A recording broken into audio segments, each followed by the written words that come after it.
this is Justin Bieber. This is Gwen Stefani. Hi, this is Madonna. What's up, you guys? It's Nicki Minaj. Radio Afrique Santé. C'est la radio que vous aimez.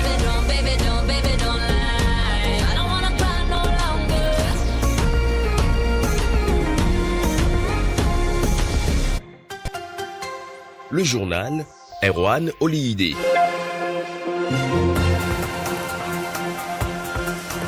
Nous sommes lundi 12 juin 2023. À la une de votre journal santé au Bénin, la Société béninoise de cardiologie a organisé vendredi dernier une formation médicale sur le dépistage et la prise en charge de la fibrillation atriale. Cette séance du donner et du recevoir a permis aux jeunes comme aux douaniers en cardiologie de partager leurs connaissances. L'athérosclérose constitue un problème caractérisé par un durcissement et une perte d'élasticité de la paroi des artères.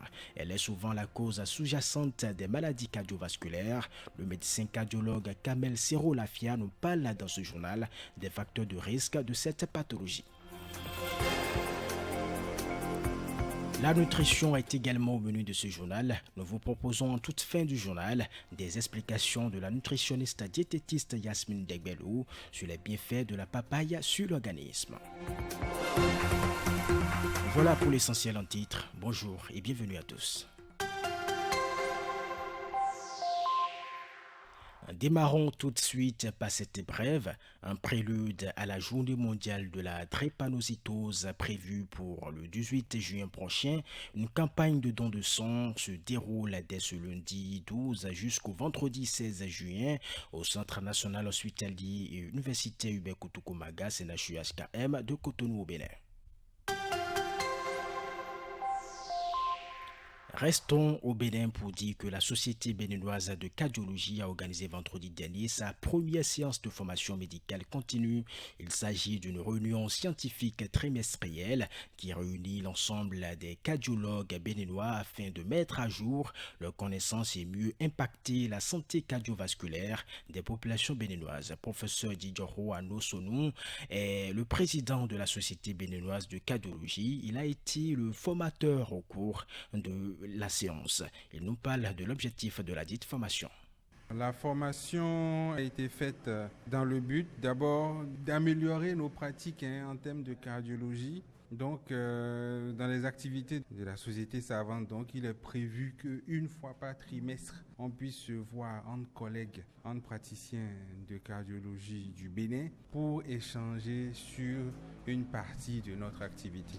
Et c'est toujours la bonne occasion, si vous voulez, de remettre au goût du jour les actualités, puisque le cardiologue, quand il sort de la faculté, on lui donne le diplôme de base, mais plus il évolue, plus il y a des nouveautés, de nouvelles pratiques, il faut forcément qu'il puisse s'informer. S'il ne le fait pas de lui-même spontanément, des occasions comme celle-là sont toujours bonnes pour pouvoir se remettre à jour.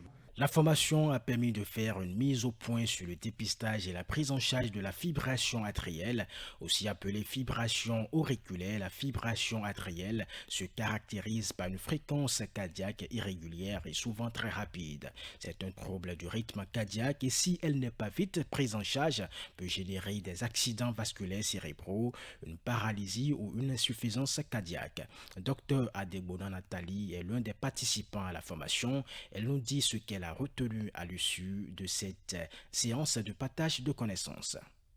On a retenu que pour une fibrillation atriale, pour qu'elle soit prise en compte au plan thérapeutique, elle doit durer au moins 30 secondes sur un ECG de surface.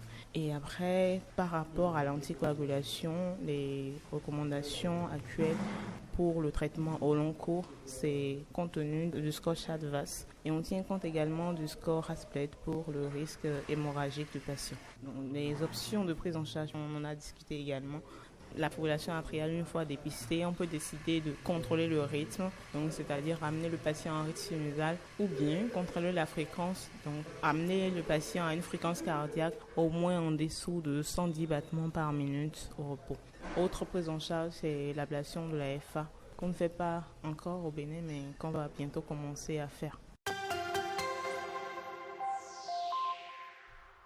L'athérosclérose est un phénomène qui consiste à un changement des artères du corps. Ce changement entraîne des dépôts à l'intérieur de ces artères.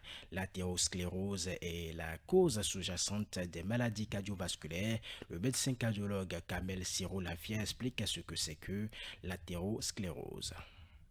En fait, pour mieux comprendre cette artériosclérose, je peux prendre une analogie, c'est les tuyaux de plomberie par exemple. Donc, supposez qu'à l'intérieur de ces tuyaux, il y a un encrassement de ces tuyaux. De la même façon, les artères sont comme des tuyaux qui sont censés amener le sang du cœur vers le reste du corps. La lumière de ces tuyaux, l'intérieur de ces tuyaux doit être libre pour permettre au sang de bien circuler.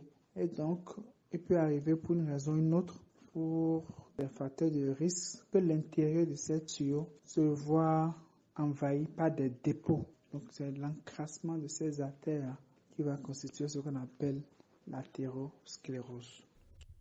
Il existe plusieurs facteurs qui augmentent la probabilité qu'il y ait des dépôts à l'intérieur des artères et donc de souffrir de l'athérosclérose.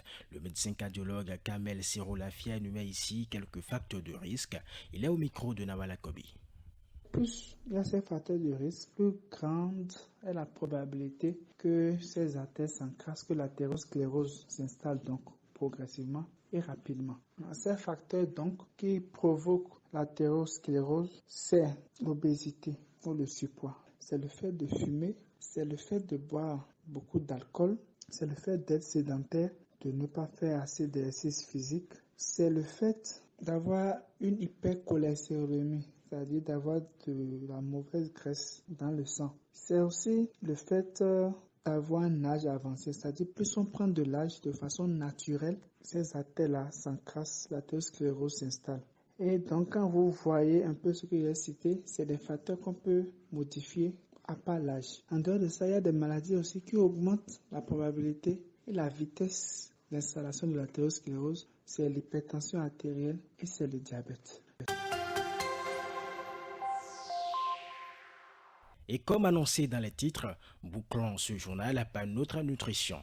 La papaye est un fruit sucré avec différentes saveurs, d'une couleur verte quand elle n'est pas encore mûre, jaune à la maturité et prête pour la consommation, elle devient rouge, rose et parfois orange à l'intérieur. Certaines personnes aiment la manger non mûre et d'autres bien mûre.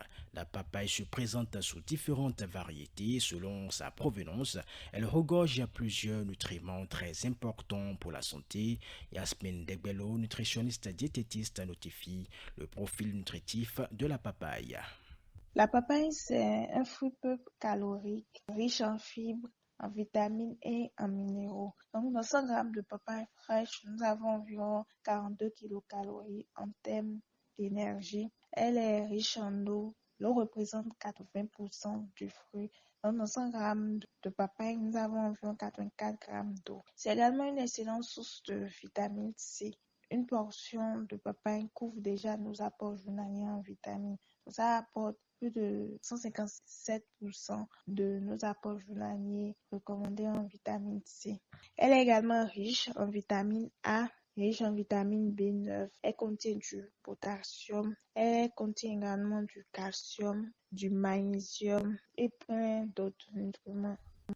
La papaye est aussi une véritable mine de vitamines pour soulager plusieurs maux.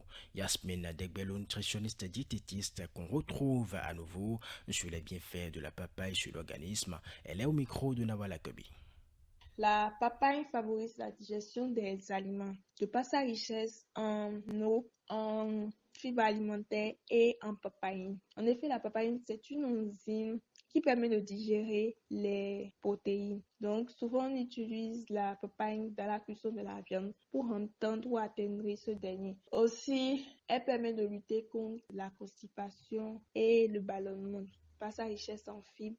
Toujours, plusieurs études ont montré son effet positif chez les personnes qui sont souvent constipées ou qui ont souvent des gaz intestinaux.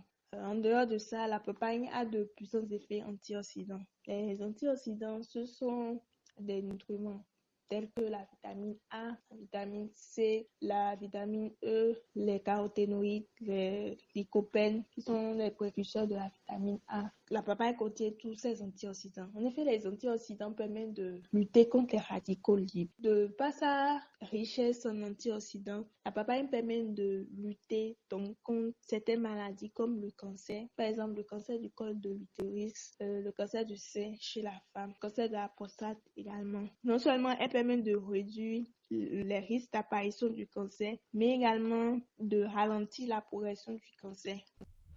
Ainsi s'achève cette édition santé mise en onde par Tibus Aririanou, présentée par Erwan Olide. Merci de votre fidélité.